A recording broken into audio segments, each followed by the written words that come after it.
Olá, tudo bem? Eu sou o Cleuton Soares. Que Deus abençoe a sua vida por poder ver esse vídeo.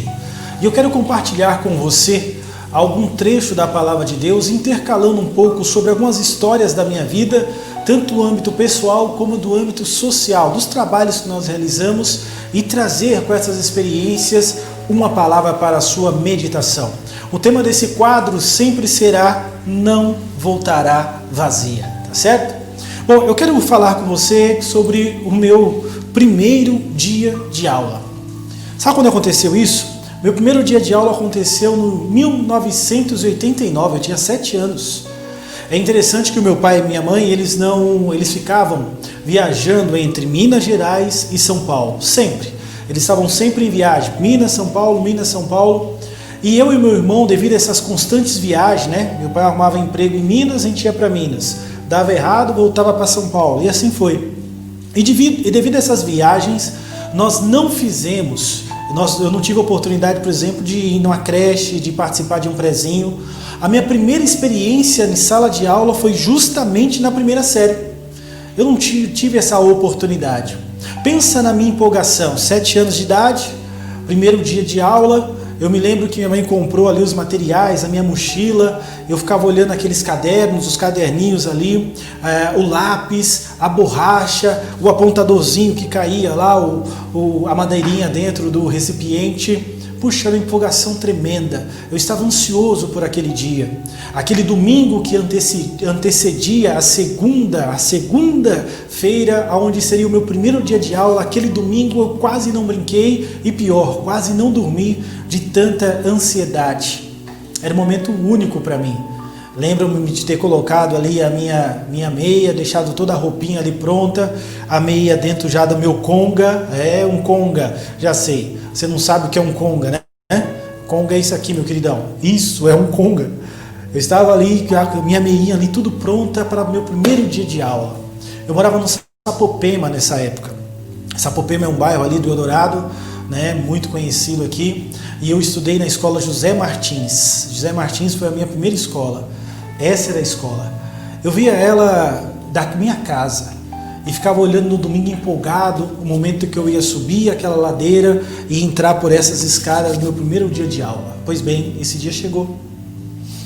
Segunda-feira de manhã, muito empolgado, minha mãe me leva para a escola, aquela empolgação. Era um dia nublado, estava garoando, mas eu estava feliz, diferente do tempo. Estava empolgado com aquela oportunidade. Primeiro dia, que maravilha, como ia ser? Me lembro de adentrar no pátio, entrar na esquerda, descer alguns lances de escada, e a minha sala ficava lá no último pavimento, do lado esquerdo, último pavimento, última sala.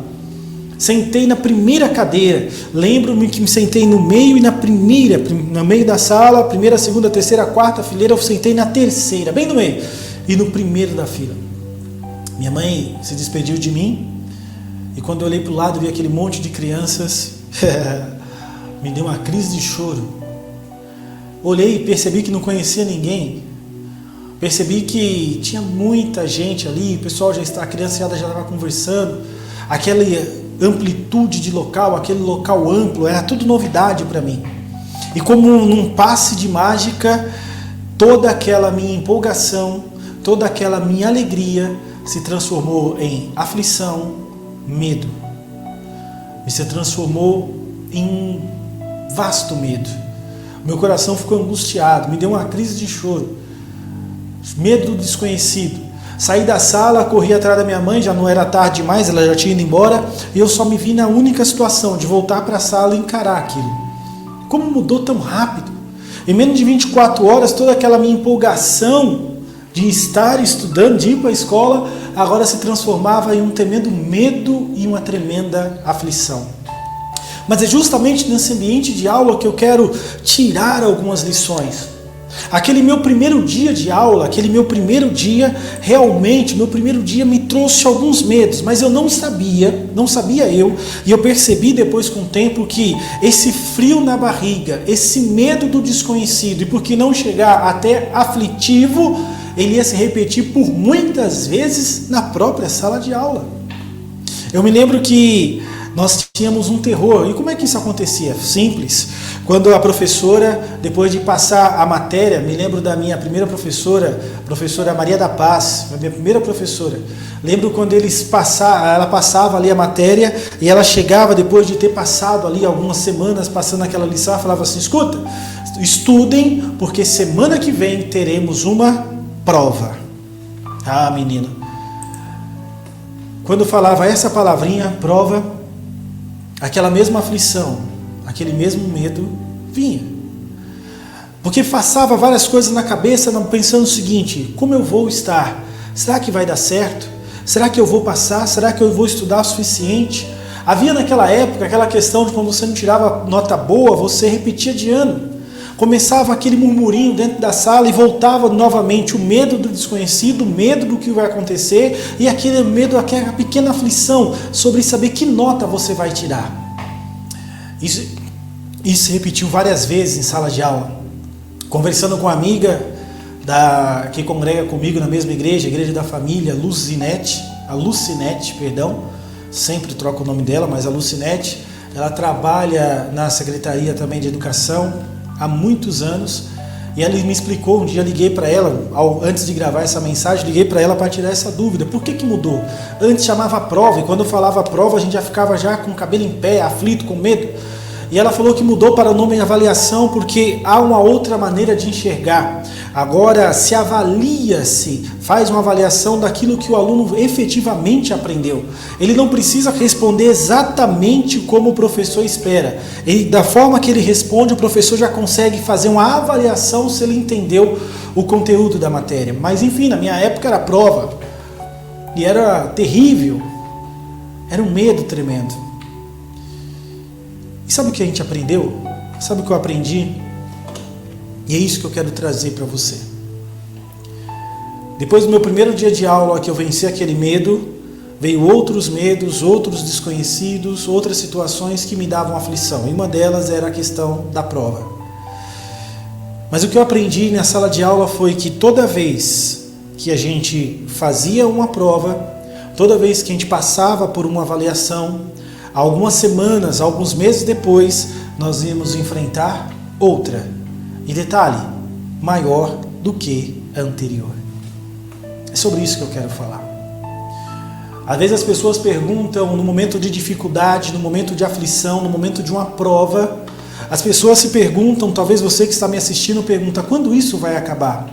E quando acabar, o que vem depois? É fato que quando você pegava ali o resultado da prova e via que você tinha ido bem, você se alegrava no momento. Mas a verdade é que você sabia também, como aluno, a gente já sabe que vai vir outra.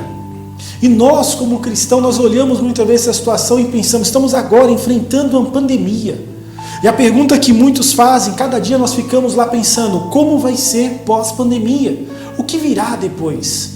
É interessante que a Bíblia, o próprio Jesus Cristo, ele mostra de uma forma bem clara isso. Olha, quando nós vencermos uma, vai vir outra. O que vem após uma prova, vem outra. O que vem após um obstáculo, o que vem após um obstáculo vencido, vem outro. Mas fique tranquilo, porque olha o que a palavra de Deus diz. João capítulo 16, no versículo 33. E eu disse essas coisas para que em mim vocês tenham paz. Neste mundo vocês terão aflições. Contudo, todavia, tenham ânimo. Eu venci o mundo. É fato que após um obstáculo, é fato que após uma prova, é fato que após uma grande dificuldade possa ser e vai ser, pode ser que venha e virá outras. Mas Jesus está dizendo, olha, tem de bom ânimo, eu venci. Quando vier uma prova maior, eu venci, tem de bom ânimo. Me permita voltar e fazer uma alusão novamente à sala. Sabe, é como se Jesus fosse aquele aluno que quando chega o momento das provas, aquela pessoa que você sabe, já estudou com algumas pessoas bem inteligentes, que você já espera que ele vai tirar 10. É como se Jesus fosse esse aluno, né, que garante, já tem ali a nota 10. E quando acaba ali a prova, você olha para ele e ele te incentiva. Imaginou você sentado na sala de aula, pegando a sua provinha ali, vendo o seu resultado, e o seu colega do lado tirou nota 10. Uma nota máxima, ok?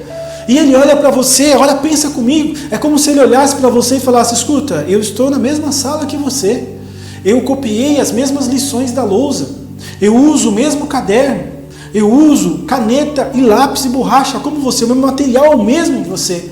Eu entro aqui na sala de aula nos mesmos dias, de segunda a sexta, no mesmo horário que você entra. Eu vou para o intervalo no mesmo horário que você vai para o intervalo. Eu saio da escola no mesmo horário que você sai da escola. A diferença é que eu tirei 10.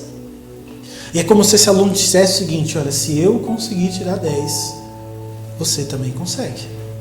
Jesus estava dizendo exatamente isso. O aluno nota 10, Jesus Cristo, o aluno nota 10, está dizendo justamente para isso para nós. Eu venci. Essa prova, eu venci. Essa aflição, eu venci. Essa dificuldade, eu venci. E ele está mostrando, se eu venci, você também tem condições de vencer. Eu quero trazer isso e finalizar com você nessa tarde. Quando você estiver me ouvindo, olha, a verdade é essa. Você vai vencer. Não se preocupe. Não é minha intenção trazer uma mensagem para te enganar. Não.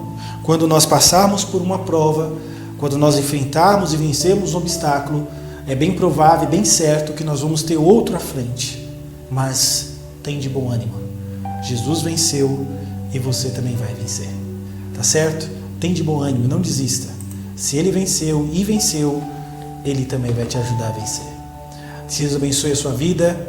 Se você gostou dessa mensagem, compartilhe com seus amigos, compartilhe. E faça aqui, porque eu tenho certeza que, como o nome desse quadro aqui mesmo diz, como o nome desse quadro diz, não voltará vazia. Deus abençoe a tua vida e até a próxima mensagem.